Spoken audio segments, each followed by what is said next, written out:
السلام علیکم ورحمۃ اللہ وبرکاتہ۔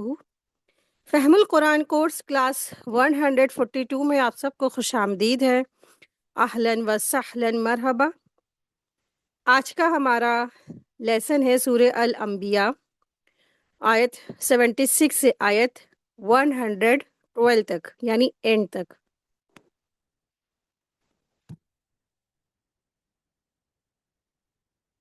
رسول اللہ صلی اللہ علیہ وسلم نے فرمایا کہ جو شخص ایک رات میں 10 آیتیں تلاوت کرتا ہے تو اسے غافلوں میں نہیں لکھا جاتا ہے۔ اور پھر آپ دیکھیں کہ سورہ ملک کی 30 آیت ہے، اگر انسان اس کو پڑھ کے تلاوت کر کے سوتا ہے تو پھر انشاءاللہ پھر وہ غافلوں میں نہیں ہوگا۔ اسی طرح سے ایک روایت میں ہے کہ امام احمد بن حنبل رحمۃ اللہ علیہ کے متعلق منقول یعنی قول ہے کہ وہ بیان کرتے ہیں کہ میں نے نیند میں اللہ تعالیٰ کو دیکھا۔ تو اب اللہ تعالیٰ کے اتنے قریب جب بندہ ہو جاتا ہے تو اللہ علم دیکھ سکتا ہے نا۔ تو انہوں نے نیند میں اللہ تعالیٰ کو دیکھا اور پھر وہ کہتے کہ میں نے پوچھا تو اے میرے رب، وہ کون سا عمل ہے جو تیرے قرب کا حاصل کرنے کا سب سے افضل ذریعہ ہو، سب سے افضل طریقہ ہو؟ تو اللہ تعالیٰ نے فرمایا اے احمد، میرا کلام، یعنی میرا کلام یعنی کہ یہ قرآن کریم۔ تو امام احمد بن حنبل کہتے ہیں کہ میں نے عرض کیا کیا سمجھ کر یا سمجھے بغیر؟ تو اللہ تعالیٰ نے فرمایا سمجھ کر بھی اور بغیر سمجھ کر بھی، یعنی سمجھ کر کے بھی جو پڑھتا ہے وہ بھی اللہ کے قریب ہوتا ہے، اور جو بنا سمجھے بھی پڑھتا ہے وہ بھی اللہ تعالیٰ کے قریب ہوتا ہے۔ تو یہ کلام کیا ہے؟ اللہ سبحانہ تعالیٰ کے قریب ہونے کا ذریعہ ہے۔ یہ قرآن کریم کیا ہے؟ اللہ تبارک تعالیٰ کی قربت کا ذریعہ ہے۔ تو الحمدللہ اللہ کا لاکھ لاکھ شکر احسان ہے کہ ہم سب بھی قرآن کریم سمجھ کر پڑھ رہے ہیں۔ تو اللہ نے چاہا انشاءاللہ ہم سب کا اللہ تعالیٰ کے ذریعے قربت کا ذریعہ بن جائے گا یہ قرآن کریم کے ذریعے سے۔ تو اللہ تبارک تعالیٰ سے دعا ہے کہ اللہ سبحانہ تعالیٰ ہم سب کو اس قرآن کریم کے ذریعے اپنے بہت قریب کر لے، اور اللہ تبارک تعالیٰ ہم سب کو آخرت میں درجات کی بلندی عطا فرمائے، اور ہم سب کے والدین سے درگزر فرمائے، ان کے خوب درجات بلند فرمائے، ان کو اعلیٰ سے اعلیٰ مقام پر فائز عطا فرمائے۔ رب ارحمہما کما ربیانی صغیرا، آمین یا رب العالمین۔ نحمدہ ونصلی علی رسولہ الکریم، اما بعد فاعوذ باللہ من الشیطان الرجیم، بسم اللہ الرحمن الرحیم۔ رب اشرح لی صدری ویسر لی امری واحلل عقدۃ من لسانی یفقہوا قولی، ربی زدنی علما، ربی یسر ولا تعسر وتمم بالخیر وبک نستعین، آمین یا رب العالمین۔ آیت دیکھیں، آیت نمبر 76۔ بسم اللہ الرحمن الرحیم۔ وَنُوحًا إِذْ نَادَى مِن قَبْلِ فَاسْتَجَبْنَا لَهُ فَنَجَّيْنَاهُ وَأَهْلَهُ مِنَ الْكَرْبِ الْعَظِيمِ۔ نوح کے اس وقت کو یاد کیجئے جبکہ اس نے اس سے پہلے دعا کی کہ ہم نے اس کی دعا قبول فرمائی اور اسے اور اس کے گھر والوں کو بڑے کرب سے نجات دی، اور جو لوگ ہماری آیتوں کو جھٹلا رہے تھے ان کے مقابلے میں ہم نے اس کی مدد کی، یقیناً وہ برے لوگ تھے، بس ہم نے ان سب کو ڈبو دیا۔ تو آیت نمبر 76 سے آیت نمبر 77، ان دونوں آیات میں نوح علیہ السلام کا ذکر ہے۔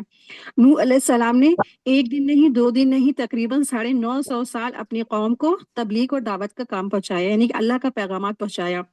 اس کے بعد بھی ان کی قوم نے کیا ان کے ساتھ معاملہ کیا، کیا رویہ تھا؟ نوح علیہ السلام کا مذاق اڑاتے تھے، ان کو ہنسی میں اڑاتے تھے، اور جب اللہ تعالیٰ نے حکم دیا کہ تم ایک کشتی بناؤ تب بھی ان کی جو قوم تھی ان کا مذاق اڑا رہی تھی۔ تو پھر نوح علیہ السلام نے اللہ سے دعا کی اللہ تعالیٰ ان سب کو تو غرق کر دے، جو نافرمان ہے، جو فاسق ہے، اللہ ان سب کو تو غرق کر دے، اس زمین کو پاک کر دے۔ تو اللہ سبحانہ تعالیٰ نے نوح علیہ السلام کی دعا قبول فرمائی، جتنے بھی نافرمان لوگ تھے ان سب کو اللہ تبارک تعالیٰ نے غرق کر دیا، اور پھر جو باقی رہے وہ صرف اطاعت گزار تھے، فرما بردار تھے، مسلمان تھے۔ نوح علیہ السلام کی جو کشتی میں جو باقی رہنے والے کتنے لوگ تھے؟ ٹوٹل 80 لوگ تھے۔ ایک بڑی طویل تعداد میں جو انسان ہیں وہ غرق کر دیے گئے، کیونکہ وہ شرک کرتے تھے، اللہ تعالیٰ کی نافرمانی کرتے تھے، رسول کا مذاق اڑاتے تھے۔ آیت دیکھیں، آیت نمبر 78۔ 77 چھوڑ دیا آپ نے۔ آیت نمبر 78 سے آیت نمبر 82 تک کی داؤد علیہ السلام اور سلیمان علیہ السلام کا ذکر ہے، اور ایک خاص واقعے کی طرف بھی اشارہ ہے۔ آیت دیکھیں،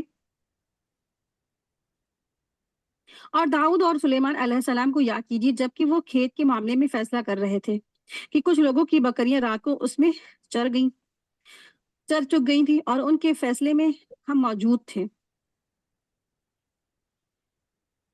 تو دراصل ایک جو خاص واقعہ ہے وہ یہ ہے کہ ان آیات میں حضرت داؤد اور ان کے بیٹے حضرت سلیمان علیہ السلام پر اللہ تعالیٰ کی عنایات کا تذکرہ ہے، اور ان کو اللہ تعالیٰ نے یعنی کہ دونوں باپ بیٹے کو اللہ تبارک تعالیٰ نے بادشاہ دیا تھا اور عادلانہ شریعت دی تھی، اور شریعت کے مطابق فیصلے کرنے کے لیے حکمت اور بصیرت عطا فرمائی تھی۔ ایک واقعہ ہے کہ ایک موقع پر ان دونوں کے سامنے نا دو گروپ آئے، دو فریق آئے، اور باہمی یعنی کہ آپس میں ان کا جو تنازع تھا، جھگڑا تھا، اس کا فیصلہ کرانے کے لیے وہ حاضر ہوئے۔ تو جو ان میں سے ایک گروہ تھا، ایک گروہ کی بکریاں دوسرے جو گروپ کی پوری فصل کو چٹ کر گئی تھی، یعنی فصل پورا کھا جاتی ہے نا، بکریاں ہیں، پورا ریوڑ اگر کسی کھیت میں چلا جاتا ہے تو پورا فصل کھا جاتا ہے، ہریالی چٹ کر جاتی ہیں تو بکریاں جو ہوتی ہیں۔ تو حضرت داؤد علیہ السلام نے فیصلہ دیا کہ پہلا فریق دوسرے فریق کے نقصان کا بھرپایا کرے گا، ازالہ کرے گا، اور اپنی تمام بکریاں اس کے حوالے کر دے۔ یعنی جس کی جو بکریاں تھی اور اپوزیشن کی جو کھیت کھا گئی، تو اب وہ کیا کرے گا، اپنی ساری بکریاں اس کے حوالے کر دے گا جس کا وہ کھیت کھا گئی تھی۔ لیکن حضرت سلیمان علیہ السلام کی رائے تھی کہ اس فیصلے سے پہلے فریق مشکل میں پڑ جائے، تو فیصلہ یوں کیا سلیمان علیہ السلام کی فی الحال بکریاں متاثر فریق کو دے دی جائیں، ٹھیک ہے، لیکن ہمیشہ کے لیے نہیں، تاکہ وہ کیا کرے، ان کے دودھ سے وہ فائدہ اٹھائے اور آمدنی کا حصول کرے، یعنی آمدنی حاصل کرے، دودھ حاصل کر کے پھر وہ اپنے آمدنی حاصل کر سکتا ہے، گھر کا نان نفقہ چلا سکتا ہے۔ اور پہلا فریق دوسرے فریق کی زمین پر کھیتی باڑی کرے گا، یعنی جس کی بکریاں تھی، اب وہ کیا کرے گا، جس کی بکریوں نے کھیتی چٹ کر گئی تھی، تو اسی کے کھیت پر وہ پہلا فریق جو جس کی بکریاں ہیں اسی کے کھیت پر وہ کیا کرے گا، کھیتی باڑی کرے گا، اور جب اس زمین میں فصل اتنی بڑی ہو جائے گی جتنی بکریوں نے کھائی تھی، تو اب زمین اس فصل کے ساتھ دوسرے فریق کو دے کر اس سے اپنی بکریاں واپس لے لے گا۔ بلا شبہ یہ بڑا ہی فیصلہ جو تھا حاکمانہ اور عادلانہ فیصلہ تھا۔ تو بہترین طریقے سے سلیمان علیہ السلام نے اس فیصلے کو سر انجام دیا۔ تو بعض اوقات ہم نے دیکھا ہوگا کہ جو بچے ہوتے ہیں نا، ان میں یا بچے ہیں یا تھوڑے ٹین ایجرس ہیں، تو چھوٹے یا تجربے میں چھوٹے سے زیادہ بہترین بھی کر سکتے ہیں وہ، یعنی کہ جو بچے ہوتے ہیں تو ان کو اللہ تبارک تعالیٰ نے عقل دی ہوتی ہے، حکمت دی بھی ہوتی ہے، اس لیے دوسروں کی بات کو بھی ہمیشہ ہمیں غور سے سننا چاہیے اور انصاف کے ساتھ فیصلہ کرنا چاہیے جس میں سب کا بھلا ہو، اور اس سے بڑے چھوٹے کی بات نہیں، کبھی بھی اللہ تعالیٰ کسی کو زیادہ بہتر طور پر بھی کچھ چیز حکمت عطا فرماتے ہیں، سمجھا دیتے ہیں۔ اور اس سے یہ بات بھی اخذ کی گئی کہ قاضی کو اس کو جو قاضی یعنی کہ جو فیصلہ کرنے والا ہے اس کے فیصلہ کرنے پر اس کو اجر ملتا ہے، اس کی کوشش پر اس کو اجر ملتا ہے۔ حسن بصری کہتے ہیں اللہ تعالیٰ نے سلیمان علیہ السلام کی تعریف کی اور داؤد علیہ السلام پر ملامت بھی نہیں کی، فیصلہ ان کا بھی ٹھیک تھا اپنی جگہ، لیکن سلیمان علیہ السلام کا زیادہ درست تھا۔ حضرت عمرو بن عاص رضی تعالیٰ عنہ کہتے ہیں کہ انہوں نے نبی کریم صلی اللہ علیہ وسلم کو یہ فرماتے ہوئے سنا، جب حاکم یعنی قاضی اپنے اجتہاد سے کوئی فیصلہ کرے، پھر وہ فیصلہ اگر صحیح ہو تو اسے 2 گنا اجر ملتا ہے، اور اگر فیصلہ کرتے وقت اجتہاد کرے اور غلط کر دے تو صرف 1 اجر ملتا ہے، یعنی دونوں صورتوں میں اس کو اجر ملتا ہے۔ تو اللہ تعالیٰ کسی کی بھی محنت کو ضائع نہیں کرتے ہیں۔ ہاں، سزا اس صورت میں ملتی ہے جب انسان بغیر توجہ دیے، بغیر محنت کرے، ایسے ہی بس جو دل میں آیا اسے کہہ دے، تو وہ نہیں جو ہونا چاہیے تھا، تو بس ایسے پھر اس وقت کیا سزا ملتی ہے اس کو۔ ہاں، اگر اس نے کوشش کی، محنت کی اور اس نے فیصلہ دیا، اگر اب فیصلہ غلط بھی ہو جاتا ہے تب بھی اس کو اجر ملے گا۔ تو یہاں اسی واقعے کی طرف اشارہ ہے۔ آیت دیکھیں، آیت نمبر 89، آیت نمبر 79۔ ہم نے اس کا صحیح فیصلہ سلیمان علیہ السلام کو سمجھا دیا، ہاں ہر ایک کو ہم نے حکم اور علم دے رکھا تھا، یعنی حکمت اور اللہ تعالیٰ نے کیا دیا تھا، علم دے رکھا تھا۔ اور داؤد کتابیں ہم نے پہاڑ کر دیے تھے جو تسبیح کرتے تھے، اور پرندے بھی۔ اب اس میں ڈیوڈ ہے، داؤد لکھے ہیں تو اور ہم کرنے والے ہی تھے۔ ہم نے اسے اللہ سبحانہ وتعالیٰ فرما رہے ہیں یہاں، جو دراصل اس طرح اشارہ ہے کہ اللہ سبحانہ وتعالیٰ نے جو داؤد علیہ السلام کو معجزے دیے تھے اسی کی طرف اشارہ ہے کہ اللہ تبارک تعالیٰ نے داؤد علیہ السلام کے لیے پہاڑ اور جو پرندے، طیر یعنی پرندے، تو پرندوں کو بھی کیا کیا تھا، ان کے تابع کر دیا تھا، یعنی جب داؤد علیہ السلام تلاوت کرتے تھے نا زبور کی، تو ان کے ساتھ تسبیح کرتے تھے یہ پہاڑ اور پرندے۔ اس کے بعد اللہ سبحانہ تعالیٰ نے ایک اور معجزے کی طرف اشارہ کیا ہے. آیت دیکھیں آیت نمبر 80. اور ہم نے اسے تمہارے لیے لباس بنانے کی کاریگری سکھائی تاکہ لڑائی کے لیے نقصان سے تمہارا بچاؤ ہو. کیا تم شکر گزار بنو گے؟ تو یہاں پتہ چلتا ہے کہ حضرت داؤد علیہ السلام پر اللہ تعالیٰ نے مزید عنایات عطا فرمائی تھی، اور ان کو یعنی حمد کے ترانے سن کر پہاڑ اور جو اڑنے والے پرندے ہیں وہ سب ان کے ساتھ مل کر کے حمد بارے تعالیٰ میں شریک ہوتے تھے. تو اللہ تبارک تعالیٰ نے حضرت داؤد علیہ السلام کو جو ذرا یعنی جنگی لباس بنانے کی بھی صلاحیت عطا فرمائی تھی کہ دشمن کے وار سے محفوظ رہا جا سکے. اور حضرت سلیمان علیہ السلام کو اللہ تبارک تعالیٰ نے جنات پر اختیارات دیا تھا، اور ہوا کو ان کے حکم سے ان کے مطلوبہ رخ پر چلتی تھی، اور جنات ان کے حکم کے مطابق مختلف سرگرمیاں سر انجام دیتے تھے. اور سلیمان علیہ السلام کو جنات کو سرکشی سے باز رکھنے کے لیے اللہ تعالیٰ نے ان پر سخت نگرانی دی تھی، یعنی کہ اللہ تبارک تعالیٰ نے ان کو حاکم بنا دیا تھا سلیمان علیہ السلام کو جناتوں کے اوپر. تو یہاں اس آیت سے پتہ چلتا ہے کہ اللہ سبحانہ تعالیٰ نے داؤد علیہ السلام کو جو جنگی لباس میں بنانے کی کاریگری سکھائی تھی.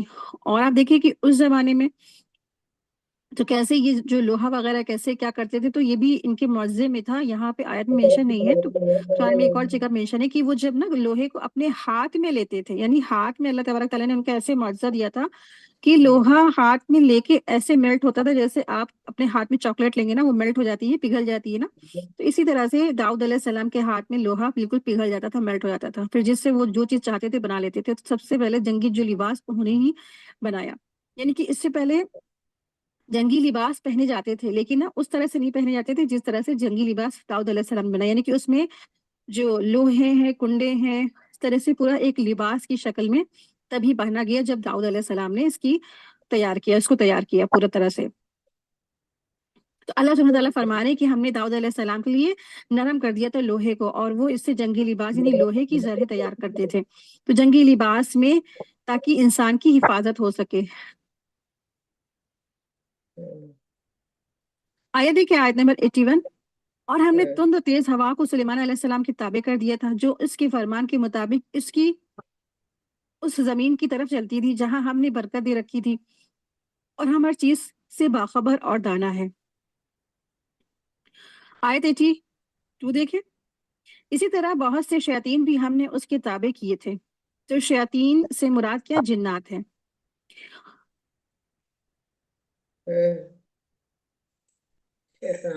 تابع کیے تھے جو اس کے فرمان سے غوطے لگاتے تھے اور اس کے سوا بھی بہت سے کام کرتے تھے، ان کے نگہبان ہم ہی تھے.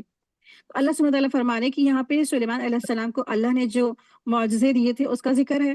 تو اللہ سبحانہ تعالیٰ فرما رہے ہیں کہ اللہ تبارک تعالیٰ نے جنات بھی حضرت سلیمان علیہ السلام کے تابع کیے تھے، جو ان کے یعنی کہ سلیمان علیہ السلام کے حکم سے سمندر میں غوطے لگاتے تھے، مطلب بہت نیچے ڈیپلی میں جاتے تھے، اور وہاں جا کر کے موتی اور جواہرات، ہیرا، آپ کو پتہ ہے کہ سمندر میں بہت سارے خزانے بھی ہیں نا، کہ آپ دیکھیں کہ بہت سارے لوگ جو ڈوبتے ہیں، جہاز جو ڈوب جاتے ہیں، غرق ہو جاتے ہیں، تو کہاں جاتے ہیں؟ سمندر کی گہرائیوں میں.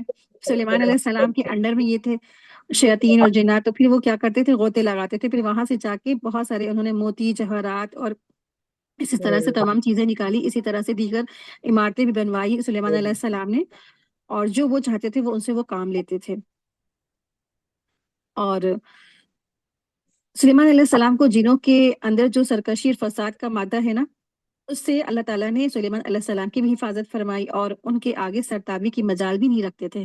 یعنی وہ سلیمان علیہ السلام کے آگے ان کے خلاف جانے کا سوچ بھی نہیں سکتے تھے. اللہ تبارک تعالیٰ نے ان کو حاکم بنا دیا تھا نا.